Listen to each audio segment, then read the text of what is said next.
না, আমি বিশেষ করে নিউজ 18 বাংলাকে এবং বিশ্ব মজুমদার, তরুণজি, অবিনাশজি সকলেই আছেন এখানে। আমাদের বেঙ্গলের ব্র্যান্ড অ্যাম্বাসেডর সৌরভ গাঙ্গুলি সহ আমার অনেক মন্ত্রীদেরও আমি দেখতে পাচ্ছি এবং অনেক ফিল্ম স্টারও আছেন, টেলিস্টারও আছেন, অনেক সাধারণ মানুষ আছেন, ইন্ডাস্ট্রি থেকেও আছেন, প্রেস থেকে, প্রেস মিডিয়া আছে, খেলাধুলা থেকেও আছেন, আর সাধারণ মানুষের থেকেও আছেন। এবং বিশেষ করে যারা আজকে দশভূজা পুরস্কৃত হলেন তাদের সকলকে আমার অনেক অনেক ধন্যবাদ, অভিনন্দন জানাচ্ছি।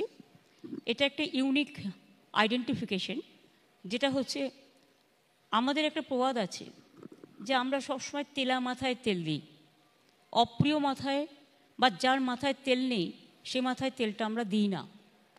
কিন্তু এই যে খুঁজে খুঁজে বের করে নিয়ে আসা যে প্রান্তিক অঞ্চলে যারা একেবারে অবহেলিত, শোষিত, বঞ্চিত, অসহায়, কিন্তু তারা আজকে নিজের পায়ে দাঁড়িয়ে নিজেদের গর্ব করার মতো জায়গায় নিজেদের প্রতিষ্ঠিত করেছেন, তারা হয়তো সমাজের কেউ কেউকেট নয়।